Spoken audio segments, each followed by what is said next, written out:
I still on?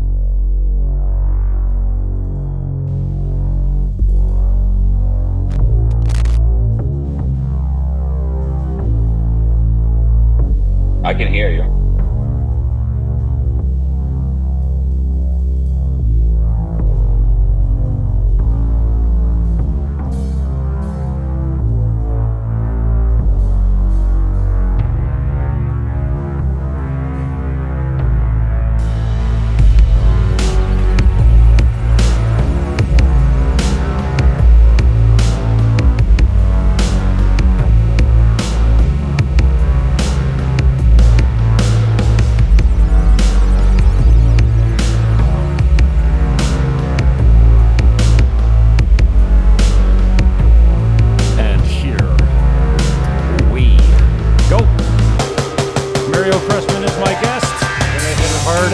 Dominican real estate is all we're talking about today. We've got a couple specific projects we're going to talk about.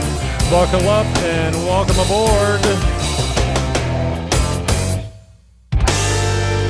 Hi, everybody. Thanks for having me on the show. Oh, what happened? What happened? The producer cut the mic too quickly. Well, that's what happens when you're a one-man show. Mario, thanks for your time, man. I appreciate it. How you feeling today, brother? Doing good. Especially here with the air conditioning and this heat. It's sweltering here in Punta Cana. Well, you don't need to brag. I mean, I'm sitting here suffering through it. I don't like the air conditioning all that much. I like the fresh air. I like the windows open, so I kind of struggle through it. And today, we got a little bit of shade on the North Coast, so I'm not frying too much, but normally, this time of day, I soaked my shirt right through. So anyways, we've talked before, so anyone that's seen you knows a little bit about you. You're a realtor, and you're based in the Dominican Republic and out of New York, if I'm correct with that. So correct. Yeah, talk to us a little bit about, I'm trying to it doesn't take a whole lot of convincing, but talking to my clients, specifically Canadians and some Americans as well, but I'm, a 30-year realtor from Canada. My question is, why would you be sitting on North American equity right now and not taking a piece of it and putting it where it's going to grow? Now, I'm on the North Coast. I'm a big fan of the North Coast. I know you're on the South or Eastern side, where it's a little different economic climate, but talk to us a little bit about why you feel and why you're here and why you feel like Dominican Republic's a better investment than putting your money in North American real estate. Okay, well, I'll give you my opinion, right? I talk to people and I say, look, if you're planning on living in North America, and if you're planning on living in the States and you're not planning on coming down here, obviously stay where you're at, where you're comfortable, do what you got to do. But if you're coming down here a lot and you're able to purchase right now, prime property is, I say this a lot and I talk about this in the groups all the time. And a lot of times people get confused, because they hear all these stories and stuff. Prime property. When I talk to people, I'm talking to them about prime property, right? Not subprime. Because yes, there are people who put their money in subprime properties because they like it. Like, I'll give you an example. You're on the North Coast. There's like the La Mulata up to like La Mulata, 20 up there and the stuff like that. If you're buying a property there, that's a personal thing, right? You want to be in a house, you want to be away from everybody, but that doesn't necessarily mean it's going to give you a return. It's going to be easy to sell because you have to find somebody who has that specific taste like yours. Now, if you're buying a prime oceanfront property, there's certain sub-markets, because the Dominican market is one big market, but you can't just say, well, the Dominican market. I think every single area is a different market. I say that about Punta Cana, I say that about the North Coast, I say that about Santo Domingo. If you're buying in prime Piantini or you're buying in prime Naco, you can't compare that to buying something by Chale in Santo Domingo Norte, where they're still going to build 1,000 of these residentials and your value is not going to go up. So first of all, if you're looking to get a great upswing, you're looking to get value, this is a great time to buy prime property, because prime property is it's something that, like, especially if you're talking about beachfront, we're going through a huge development right now, right?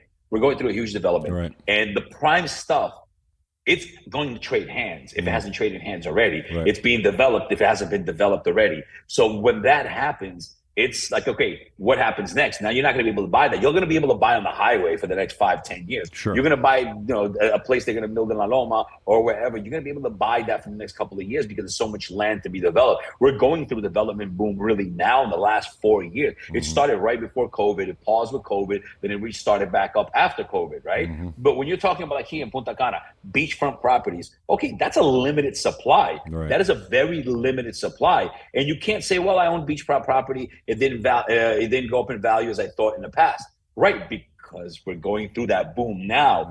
I put up a property here in Las Canas, which is part of Cap Cana. It's like, we call it the lower end, but really what's really lower end, 160 grand right now for a 1-bedroom, 200 grand for a luxury one, whatever. It's not really low end. It's just lower than inside of Cap Cana. And I put up a property that my ex-wife sold to her aunt, a 1-bedroom in this complex for $78,000. And now they're trading hands in the 150s, 160s. So if you know what you're buying, if you're dealing with a realtor that's going to help you, depending on what you're looking for, right?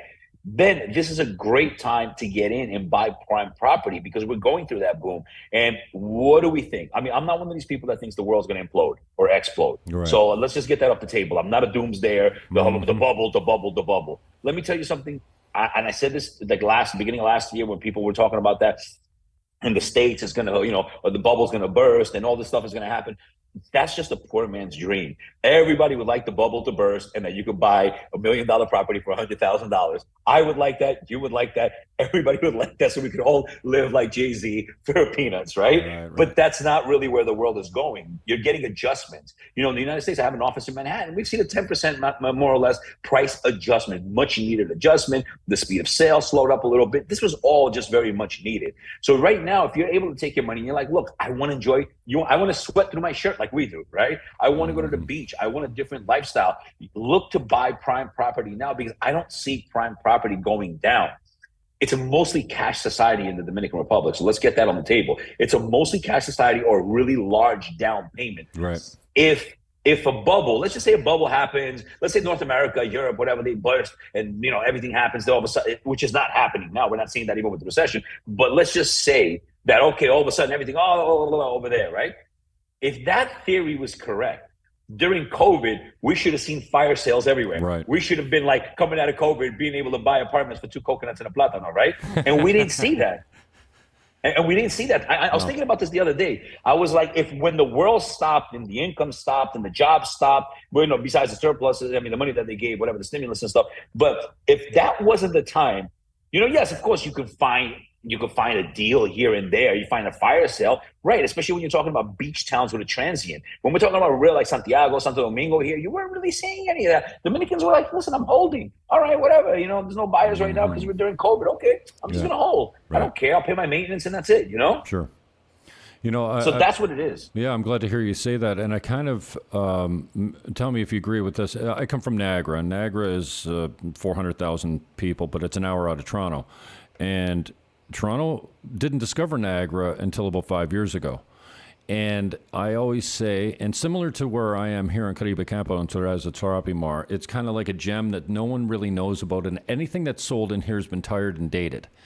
And I'm not saying that Niagara Falls and St. Catharines is tired and dated, but I always said if the crash comes, because Toronto has now discovered St. Catharines and Niagara, they will hold some of that margin. Now, Dominican came through 2008, they came through COVID, and they didn't see their market crash. And I just wondered if you think that, I feel like Dominican is somewhat insulated from the international real estate market, especially when you compare it to North America, that if the bubble bursts, people are going to go to Dominican Republic because they want to see appreciation in value. So I don't know if you agree with that, but tell me your thoughts on it.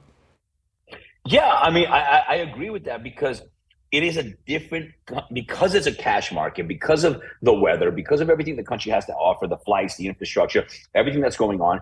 Excuse me, it's a different market. And '08 was something unparalleled. If people, I was in the market in '08. So here's an interesting thing. I was thinking about this again the other day. In '08, the entire market crashed. The banks basically were giving 103% mortgages out. People just defaulted. It was just basically the banks went to crap, right? But I'm from New York City, and I don't know if you know what a co-op is, but the majority of New York City is co-op when it comes to buying apartments, and their requirements and their bylaws are way more stringent than any bank. Oh, really? So, yes, obviously all the new construction is condos in New York City. They're not building any new co-ops, but all of the pre-war buildings, everything that you see, Manhattan, Queens, Brooklyn, exactly. There's no co-ops on this island, in Dominican that I've ever seen. Are there any? No. Okay. That's where you own a share of the building. Right. So the story is this: the first co-op was like the Dakota. That's where John Lennon lived, where he got shot in front of, and that was the first co-op. There might be a few in Chicago, I heard, but basically co-ops are a cooperative. That's what it is. You buy shares instead of a stock. A stock and lease. You get a stock and lease instead of a title and a deed. You pay a maintenance, which includes the taxes and everything there. You get a certain tax deduction. Now the point is, these things, they have their bylaws so strict that they review all your paperwork. They have to approve you. They can reject you for whatever reason. If you have the money and the credit, they could just say, no, we don't want you in our building. Have a nice day. Just run like a country club, right? And that's a large part of New York City's apartment, what do you call it, portfolio, right? So what happened, because these places are so stringent on their requirements, yes, okay, so people weren't really buying. The banks weren't lending for a year and a half or whatever after the '08 crash. But did you see co-ops go bankrupt? No, people just held on to it until it started going back up again. And that was it. And that's what we saw here. And that's what we see here with the Dominican Republic as well. Because most of the purchases here are cash or minimum 30% down payment, if not more. You're not having that, I own 103% of my property. Now I'm screwed. What do I do? I'm going bankrupt. But I do have to stress over and over and again, I have this conversation with grown adults, you have to really look at prime property.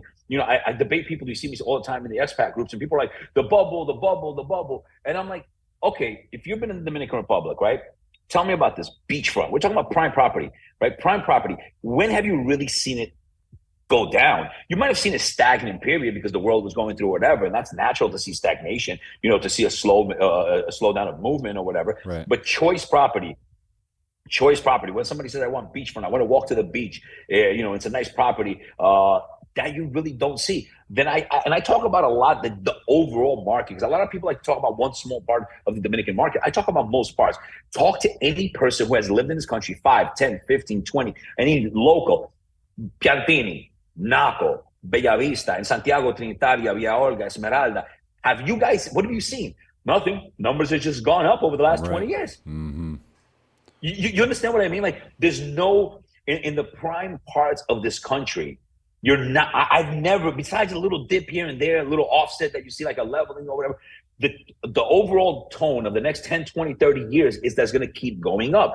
Now we're talking about places like Punta Cana. Punta Cana 10 years ago was Monte en Culebra. There was nothing here, right? So you could say, oh yeah, they would have built another condo right there. The last of the beachfront condos are being built right now. That's it. You want beachfront? You want water view? You want to walk to the beach? It's getting done now. All the rest of the construction is going to be on its way up to Beaches, to everywhere else. Now, if you're buying a $9,000 property on the highway, if that's what your lifestyle is and that's what you want to do, I'll help you find it. But I'm not going to promise you $100 a night return on Airbnb. I'm not going to promise you $1,000 return on a one bedroom a month for fixed rentals, because you're buying a B property. Even though it might be nice and everything like that, does it have beach access? Can you walk to the beach? If not, it's really a B property. The only side thing to that here to us, I would say, is downtown Punta Cana, because that's going to be like, if you take a piece of Santo Domingo, like a metropolis, office workers, executives, all, nightlife, like everything that, you see in Piantini and Naco and Santo Domingo, you're going to find that at one point sooner in downtown Punta Cana. That's slated to be like the city part of Bávaro, Punta Cana, right? So without that exception, which is its own thing going on there, you really want to be access to the beach, or you want to be able to walk to the beach. Everything else is going to be a B property. And again, I'll help you buy it if that's what your budget entails. If you want a nice community, an affordable house somewhere in the highway, you don't mind driving to the rest of the stuff, that's what your budget calls for. And I understand that. I can't tell you, hey, pop out 200 grand more out of your pocket. Where are you going to do that? Let's be realistic, right? But when we're talking about prime property in the Dominican Republic, you pick a neighborhood, you can sit down any given day and say, hey, let's pick a prime neighborhood. Let's pick a prime area and let's dissect what's been going on there and how the values have gone up. And they will. I'm buying a one bedroom in Santo Domingo, right? And I'm buying it for 164. The guy bought it for 110 in Plano. It was being built during COVID. He bought it for 110. So I'm paying $54,000 more. And in my building, they're going for like 220, 210, 200 asking. I'm buying it for that because I caught the guy. I took over like a rented option to buy real quick because what do you call it? He needed the money. The wife is pregnant, and you once in a while you get something like that. Right. But I'm still paying more. Right. I'm getting a deal because of the location that I want to be in, and it's where I want to be. It's me personally is my number one top location in Santo Domingo, and I'm getting a deal, but I'm still paying $54,000 more than he paid for the unit. I kind of gravitated towards commercial real estate, hotels and resorts and stuff when I got down here because I was longing for an educated buyer. But I'm finding a lot of the stuff that I've got are locals or Dominicans that are in New York or whatever that want to retire here, and they know not that their dream is to own a hotel. I'm not attracting the seasoned investor where there's no emotion involved. You know what I mean? And this might sound like a little bit of personal coaching, and I think it is to some extent. How do you coach your clients to get around the idea of renovation cost? Because back home, they look at the reno and they go, "Oh, this is going to cost me $35,000," and you're thinking, "No, it's going to cost you $10,000." Because the labor is a fifth the price or less here. Yeah, materials are going to cost you around the same money, maybe a little bit more for imported stuff. But how do you coach them to get around the idea? Like a buddy of mine, he had stairs that went like this, and he wanted to make them go like this and put a door where the stairs used to be. And I said, "Well, how much did that cost you? $10,000? He goes, "Jimmy, 3,000 American. It was done in 2 weeks, and they used all the original material." And I'm like constantly blown away. I'm not a contractor. I have good ones around me, and they come in and they say, "No, this is it." And for the most part, my clients will believe them when they tell them, "Listen, this is a $10,000 renovation, not a $30,000 renovation." But how do you kind of break that stereotype that it's going to cost them way more than they think it is? Well, it's just showing them, other samples of what people have done, right? If you've ever renovated stuff before, I could be like, "Look, we can go here and we can look at ceramic. This is how much it's going to cost you, price per square meter." Then you figure this is, on average, you're going to pay between this range and this range, to install it. So you're not going to be paying the $10,000 to redo your floors like you're going to do in the States. Kitchen cabinets, how big is your kitchen? Look, the materials are going to cost you more or less this much money. And then the labor here obviously is going to be, it's really just sitting down and breaking it out and just doing a ballpark. And it also depends on the level of the property, because I can tell you can renovate a 2-bedroom apartment if you want to do it sencillo for $10,000. You can do a nice little renovation, right? But then you can also do a renovation for a 2-bedroom for $65,000 if you're doing luxury. So it depends on what range my client is in and what kind of property they've purchased and where it's located, if that makes sense. But I sit down and I talk to them and I just break it down. I'm like, look, all these little improvements, if you buy the right location, the improvements, if you spend $3,000, it can bring you a $10,000 value more in the apartment or the property. Or 10 times. So you actually, if you do it right. Or even more. I mean, the key is to hold. Right. I know that people that want to do flips a lot of times here. Yeah, it's tough. I'm not saying that it's tough. You can get lucky. I know somebody who in the North Coast, they told me they bought something and they made $100,000 on it, but it's just not the norm, right? It's not the norm, because here, if it's something so cheap, you got 10,000 people that want to buy it. It's not like, you have competition if you're trying to buy something that's super, super cheap. If you get lucky, you get in, because what happens is you'll find more of a fire sale sometimes in beach areas. Why? Because beach areas are transient areas. What does that mean? The majority of people are not from there, right? So unfortunately, one person gets sick, has to go back to treatment back in their country. Okay, the spouse dies, they don't want to be here alone, they leave. Things happen in, that people sometimes, I just need to get rid of it, I need to get out now. Right. You'll see that in cars and real estate and whatever. When we're dealing with the overall Dominican market, it's not like that. It's very rare that you'll see like a Dominican person in a nice area say, "Oh, I have this apartment in Piantini, it's worth $250, I'll sell it for $125 right now." No, they're just going to put it on the market and sell it. Not saying that you can't negotiate sometimes if somebody's pressed for money, or like I did, like that guy, he could have like really just, he could have done a good example of that, right? The guy bought the apartment in Plano. He didn't even put stove, refrigerator. He put nothing in. Now, and he's selling it to me for $164. Had the guy put in the stove, refrigerator, some curtains, and maybe spend a few dollars on some furniture like from Ilomel Outlet, which looks really nice, but it's cheaper than IKEA, right? So let's say the guy spent $3,500 on that apartment, right? So he spent $110. If he would have spent $3,500 where all the other stuff, he could have easily got $200,000. If he would have spent $3,500, the apartment would have shown better than a white empty box that hasn't been touched since they built it. And he hasn't even gone into the apartment, and he would have got around the $200,000 range that the other units in my building are going. But because he didn't spend that $3,000 $4,000 on a little bit of furniture, drapes, and the stove, refrigerator, and thing like that. He's selling it to me for 164. Yeah, you know, a And that's mentor. the best example there. Yeah, a mentor of mine down here, and quite wisely told me to forget everything I know about North American real estate and just forget about North America is what he said, which is more important, I think. And we're talking about speculation. You know, in Niagara, you could go into a new condo building and buy on spec before completion, and then flip it a year later for a $100,000 lift. And now in Sasua Ocean Village, we have an example, perfect example of a guy that paid $369 and it's going to sell for $489 and put almost 100 G's in his pocket, which means there is a little bit of a speculation market down here. You don't need to steal something. You just got to know where to buy. And, you know, Sasua Ocean Village isn't, you know, my favorite place, but it's really popular. And to see the average price go up over $1,000 or $100,000 in almost a year is incredible to me. So maybe there is a little bit of market for speculation and flips on new stuff. There is. I mean, again, my guy, he could have bought it for 110. We're just looking at the time frame. He bought in pre-construction. He would have bought it at 110, right? He bought it at 110. He would have spent, let's say $5,000, making $6,000, making it nice on wallpaper. 116 sells it for 200,000. There you go. There's your money, right? And there's a lot of money in you can buy this. I know Dominicans. So I'm not even going to talk about expats right now, right? Because most of the people I hang out with are Dominicans. Okay. I'm going to tell you, and I'm going to do the same thing. And I'm starting to do that now in my first unit. Every time I have some money, I buy something in Plano. And then I'm doing it for different because I want to rent them out long term. Later on, I'm not even interested in Airbnb. But there are plenty of people that I know that what they do is they look for a good property. They buy, let's say, 145 or 1 bedroom in construction that's going to have a pool in a nice area, Santo Domingo. And by the time it gets built in a year and a half, whatever the time it gets built, and he puts it on the market, he puts it up at 200, 180, makes it $50, $60, $70,000. If he does that with 2, 3, 4, 5 units, imagine how much money the guy's making. Right? And especially if you have credit, right? If you have cash grip, if you have credit, I give you an example. Let's say I had $150,000 down right now, right? I can buy 2 to 3 apartments in Plano, pay a little bit more during that, half pay all of them, take half mortgages if they're done at different times and flip them. Mm-hmm. You understand? Yep. So there is that, but you have to know what you're doing. I always tell people, I recommend know where you're going to do that at, right? And again, it goes back to what I say, in construction, but where?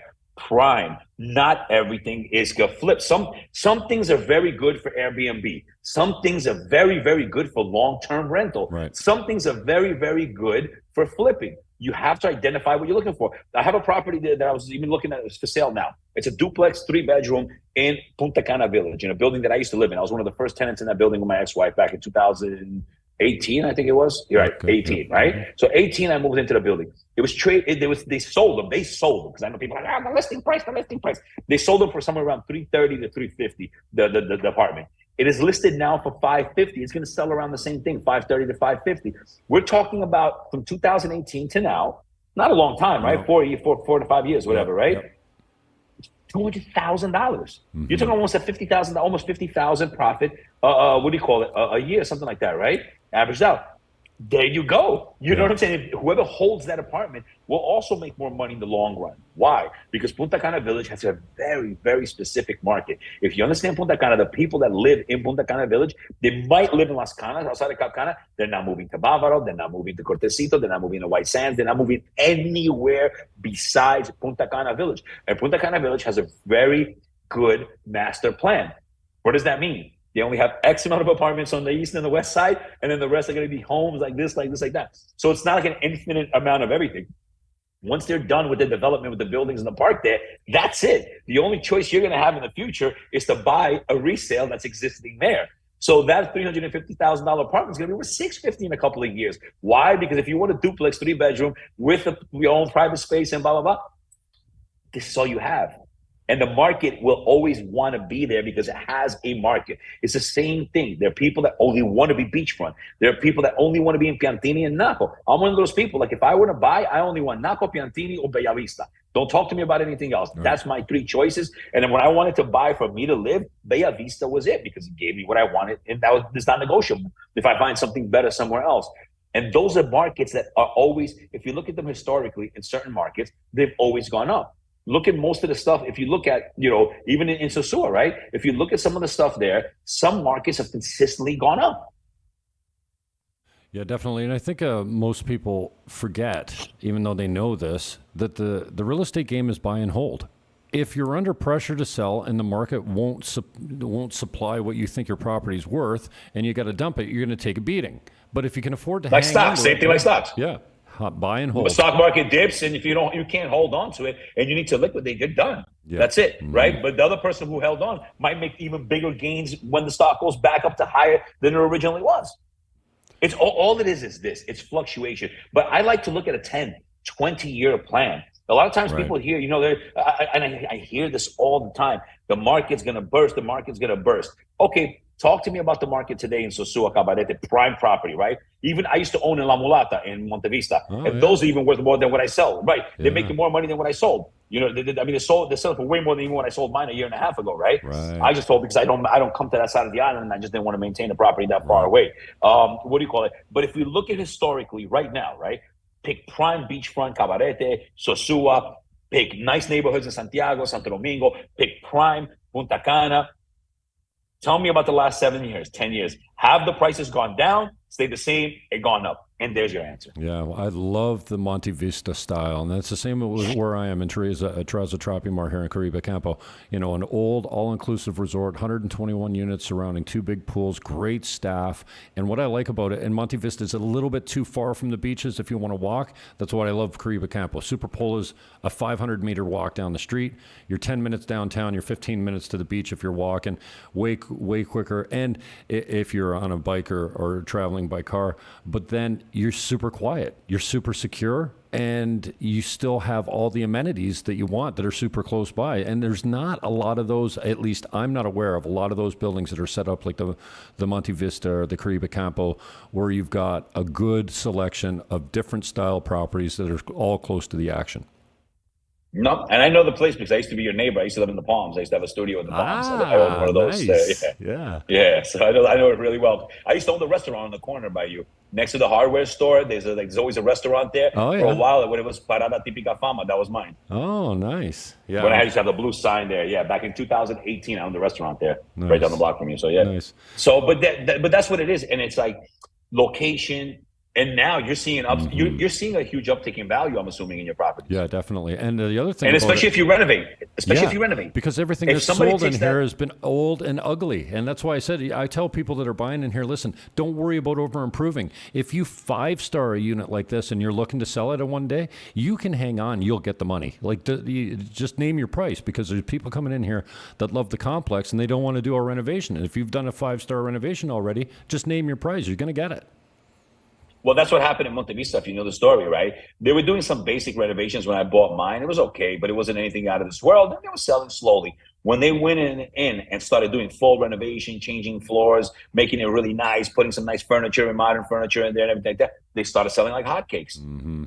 Yeah. So a lot of time you also have to look at the marketing plan of a project, right? You have to look at their marketing plan. Some places don't sell, but you're like, why are these places not selling? Well, I can tell you why not. There are places I can tell you, look, do this, and that, and you'll sell out right away. Because you have to know what the clientele for that price point and that area is looking for. Dude, you're kind of a legend on social media. Before we get into specific properties, I want to talk about some of your hot properties and projects that you're working on. I love your stuff. That's where I found you, talking about, I don't know, your truck broke down or something like this. And, My truck's always breaking down. I caution a friend of mine on the way out of town one day. He's like, I just met my first dirty cop. I had to pay. I'm like, listen, these guys get paid nothing.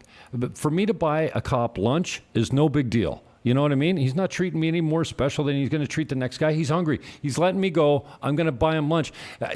One guy actually made change for me. Listen, dude, I got 500 pesos on me. I'm not giving it all to you. Give me 200 back. I said, have a good lunch. He said, thank you. Thank you. I go, thank you. You could have given me a wicked hard time. I couldn't find my papers on the bike. And he's like, just go. He could have given me a hard time or wrote me up or whatever. And this was after the fact. He just said, Hambre. Amigo Hambre. I know what that means now. And I'm like, so on the way out of town, a buddy of mine's trashing the Dominican police saying, a dirty cop. I go, dirty cop? Do you know what these guys get paid? Anyways, I'm straying from my point. But your social media, and I kind of, you straddle the line pretty well with your complaints about the local. I want to be overly respectful because I'm a guest. I respect my hosts. They've taken good care of me over the last 2 years. I want to be careful to never say anything publicly against them. And I treat them with respect when I see them on the street. Like some of my Canadian friends from a specific province that I won't mention come down here. They treat the locals like garbage. They won't try and speak the language. They don't even try and speak English for that matter. And I just don't get it. So how do you straddle the line with your social media? Because you're a monster in social media. I love a guy that's got game. I know you take a lot of shit for it because I see the comments under some of your posts. But tell me how you handle it. I have ADD, so it helps. I have ADD, so it gives me something to do. But I'll tell you how I see it. So my situation is a little bit different than most people on social media in the expat groups. How?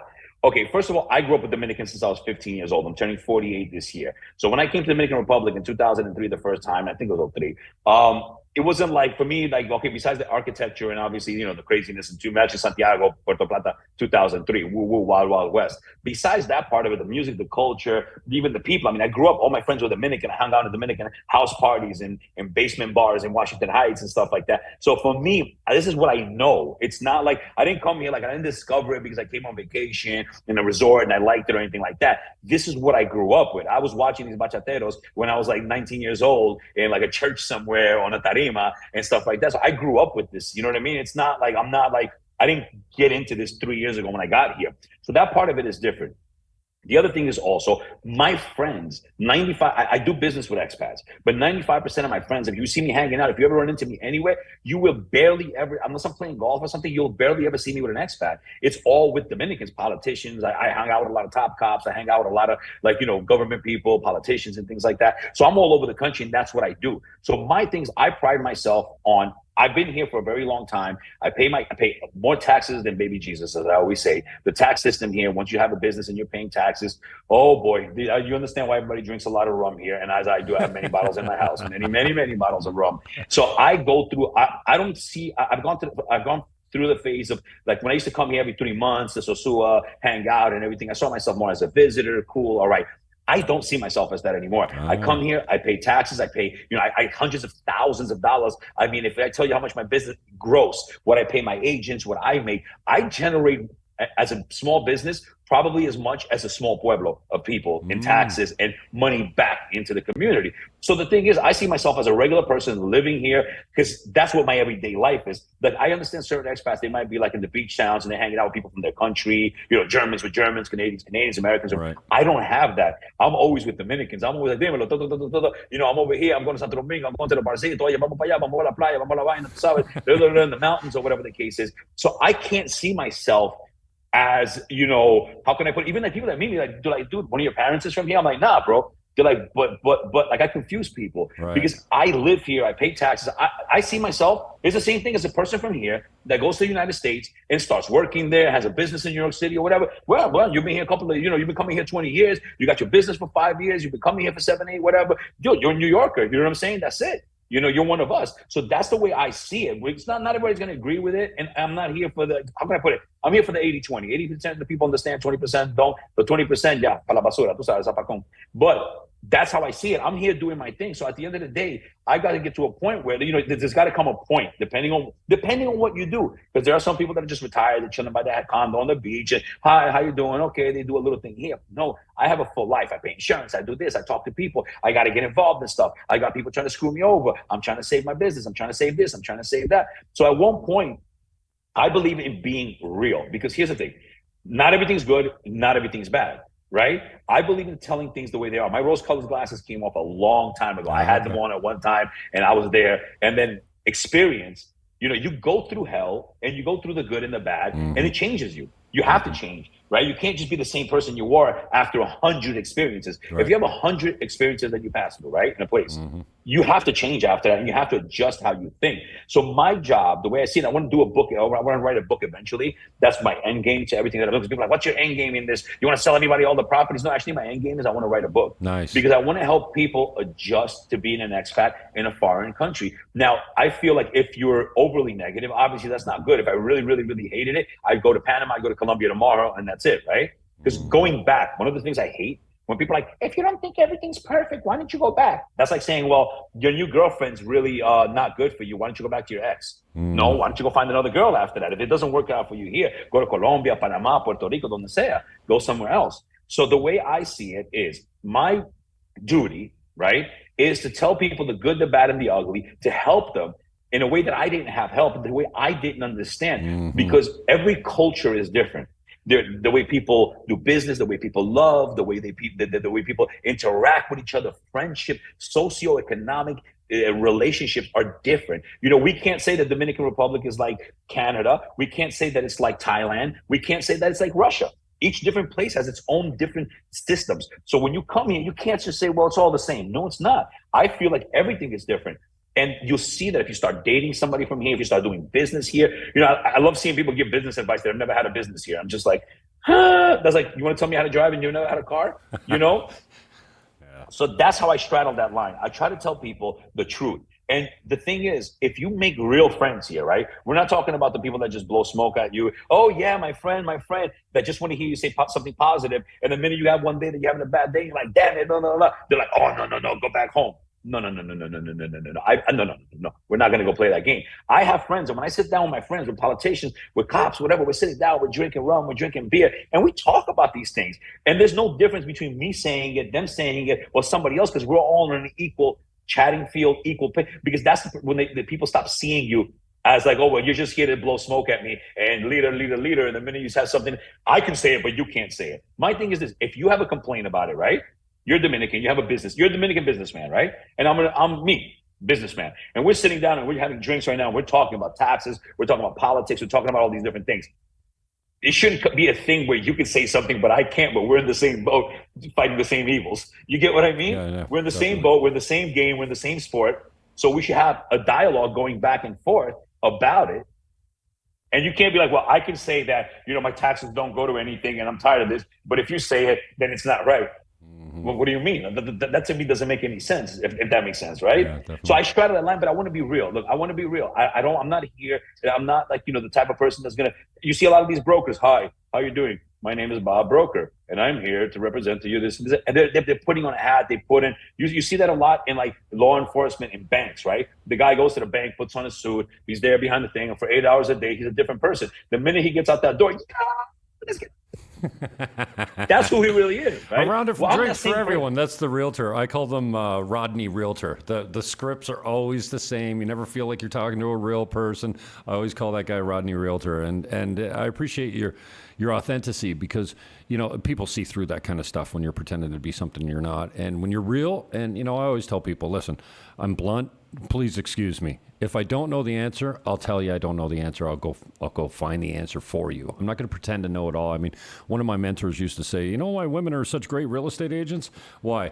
Well, because the man takes the guy, well, we have basements back home. You take him down in the basement, you see a big crack in the foundation, and the buyer says, oh, that's a big crack in the foundation. And the man will say, oh, that's no problem. You just dig it down and fill it up. I got a buddy, he puts a hydro cement in there, and boom, boom, $5,000, it's no problem. And the buyer's like, what the hell are you talking about?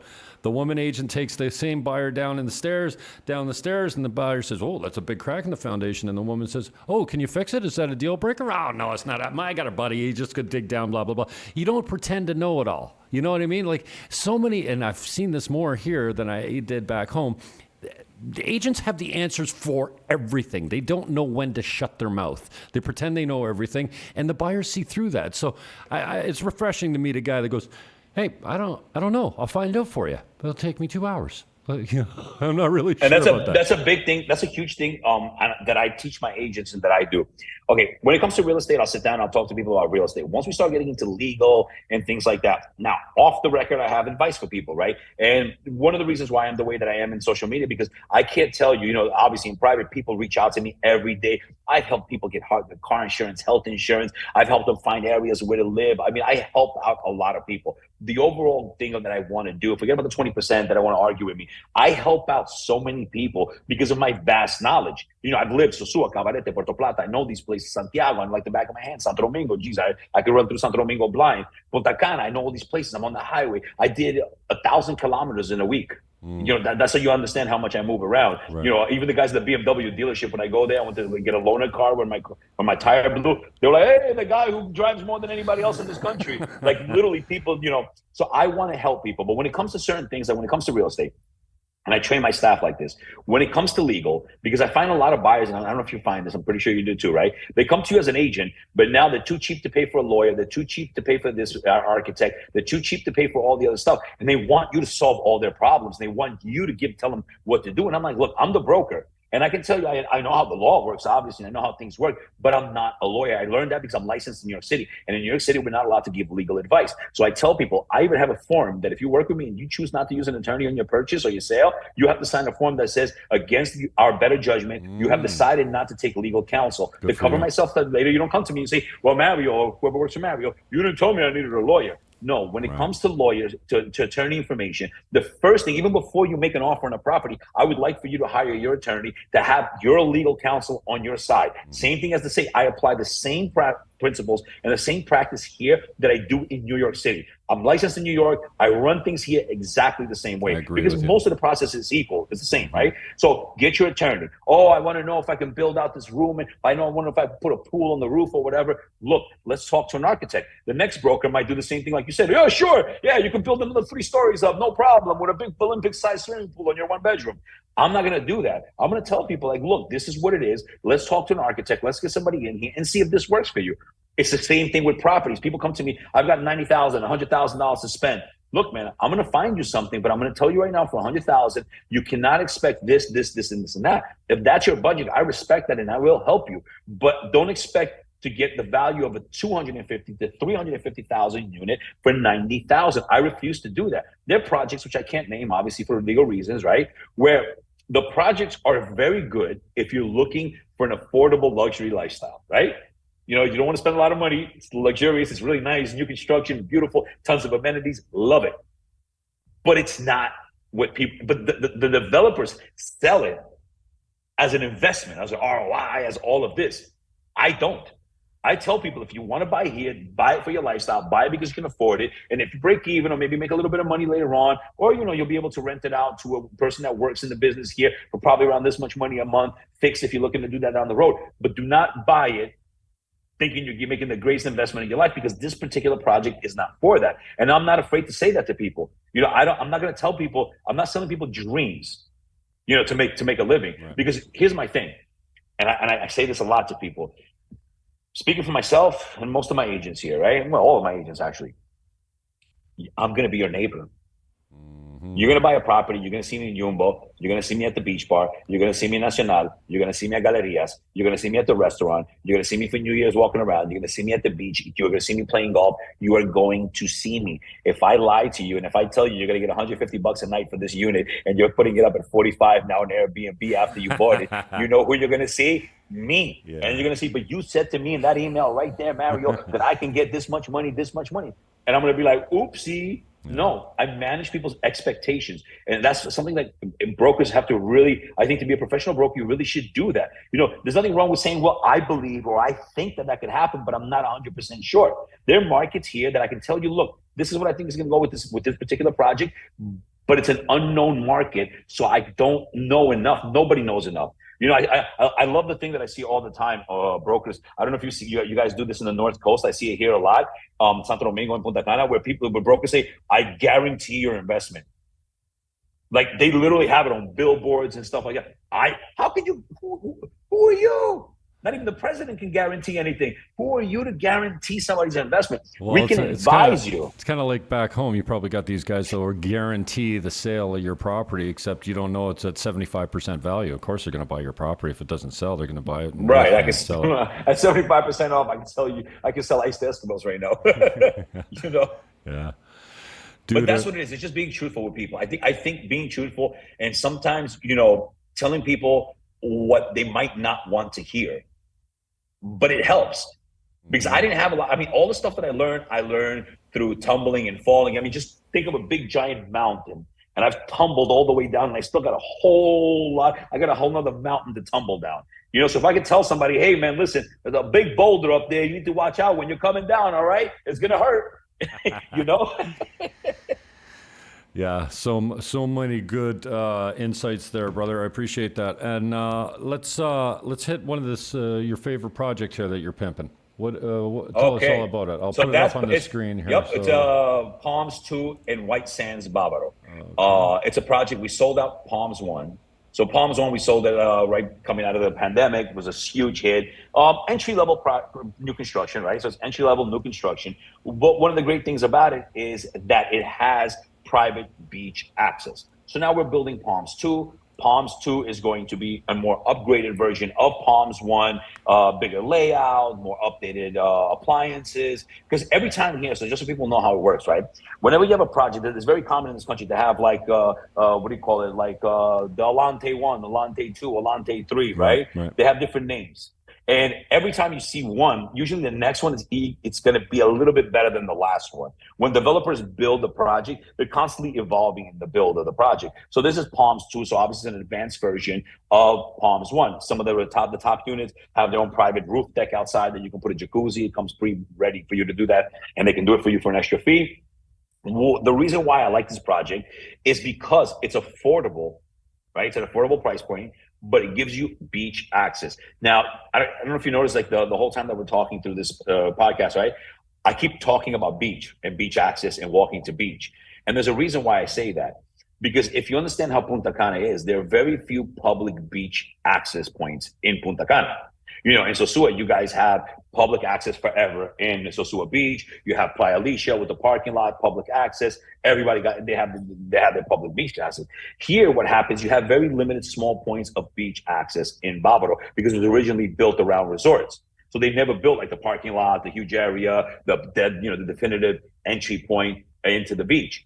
So what's going to happen in 24 to 60 months when all the tens of thousands of units that have sold already here, that are being built, that have been delivered, that are going to be sold and delivered, what happens on a Saturday afternoon or Sunday afternoon when you want to go down to the beach? Now, I'm honest with my buyers. If your price point doesn't allow you to be within a private beach access or walking distance to the beach, then I say, look, you're gonna have your car. You might want to invest in an e-scooter, a donkey, a horse, a camel. I don't know, whatever your favorite animal is to get you to the beach. The reason I say that because there's no like the amount of people that I feel are going to be going to the beach in Bávaro or are going now to the beach, right? In the Bávaro area, the amount of people that go to the beach versus the amount of people that are going to be with all the new build. And Punta Cana is growing now. Punta Cana started right before 2018 was the beginning of the let's go, and right now we're in full swing with it, right? So you're not going to recognize Punta Cana in the next 2 to 4 years. Let's just put it that way. Downtown is being redesigned, open air markets, food halls, you name it. I mean, I'm waiting for flying cars to come over here. So besides that, everything else is coming here. So with that being said, how are you going to get to the beach? No, beach is not a priority for you. You'll go to a beach club once in a while because there are beach clubs where you can go and you can, you could do $25 spend, and just hang out for the day, go to the beach, eat some food or whatever the case is. But if you're the type of person that wants to walk on the beach, private beach, wants to make sure you have beach access all the time, well, that's going to cost you a lot of money. And these are great price points, new construction, private beach access in White Sands. I'm giving away a free membership for a limited time to the people that buy in there to the Iberostar Golf Course, which is right next door. It's adjoining to it. Some of the holes actually are on White Sands. So you get the golf for free for a year. And I'm a member of Iberostar Golf Course. It's an awesome course. So you get the free golf, you get the beach access. You're 5 minutes away from downtown, from all that stuff. You can come out of Avenida Italia, bars, whether you want ethnic Dominicans, people like the little bars and everything, corner bar and all that cool stuff. Or if you want to go down to Corrales, which is like 7 minutes away. Or if you just want to be in your private, quiet area and go to your private beach access and enjoy the beach or the fluffy sand and the turquoise water and walk for kilometers, you can do that forever. And that's the reason why I like the project. I'm huge on and I evaluated my business and I said, look, I said to my team, we sell things on the highway sometimes. Obviously, people want it. We sell it to them and we advise them of what it is. But I would say 90% of my business is beach access. Cap Cana, beach access. Punta Cana Village, beach access. They have their own Playa Blanca there, right? Then you're talking about Corrales, Cortecito, walking distance to the beach. Then you're talking about White Sands, beach access. Cocotal, they have the owners of Cocotal have access to Malia right across the road from there to go to the beach. I advise my friends, anybody who asks me, any client, anybody, what do you recommend I buy? I say, whatever you buy, something either walking distance to the beach or with beach access, because it's going to be very difficult to drive through traffic with your car to get to the beach. I mean, listen, in Sosua on a Sunday, when those buses come from like everywhere in Cibao and everybody's going to the beach, you could be held up there for 40 minutes sometimes trying to cross over. I've gone through it when I lived there, and that was even before it was the boom. I went there one time recently, I forgot for what, and I was like, holy crap, look at the traffic here to that first semáforo. Yeah. So Friday afternoons. That's what I tell people. Yeah, I've even seen an increase in traffic since I've been here, and supposedly it's not as busy this year. Well, it definitely isn't as busy this off season as it was last off season. The low season here has been lower than it was last year. I think people are done spending their COVID money or something like that. But everywhere, yes, it's the adjustment period. It's the adjustment. Who's buying right now during this period? People in luxury complexes are buying because those people have money year round. The busy season for us is going to probably start around like October up until April. That's what we're looking at. Brother, I appreciate your time. I want to keep you on time. I know we got a little late start today, but no problem. No worries. All of the links are in the show description, and this looks like a beautiful project. I've been showing it online instead of our faces. Here, I got you in the corner. And I'm doing a really great application. I'm putting a really great app together that's going to be ready in about 10 weeks, 3D, that I'll be able to send to my clients. I'm using top-of-the-line technology. I invest in my projects. To make sure that I have the best marketing and I can help people best see the property. I also understand that when you're buying something in construction, right, a lot of times it's very difficult. I mean, I'm from New York City, where I could go walk into a beautiful home and the person would say, we're not buying this apartment. I don't like this paint color. And I'm like, you do know you can change the paint, right? So I understand that not everybody has that vision. So I'm putting together a really high-tech 3D package, an application on the phone that people can be able to download and see everything about the project and what makes it great. So stay tuned for that. Nice job, brother. We'll talk again soon. Thanks for your time. All right, Mario. Appreciate it. Thank you so much for having me on. I always have a great time with you. You're welcome, my brother. Talk soon. Thank you, and stay cool. Peace out. Yeah, thank you. You need to stay cool today. That's Mario Dragos Crestman. If you need him, Crestman Real Estate. The links are in the show description below. They're also in the comments if you didn't see those. And this is the project that he's working on right now, Palms 2. I've got a scheduled appointment. Go down and see Punta Cana myself very soon. So I hope you enjoyed it. Peace, love, hug your neighbor, and I am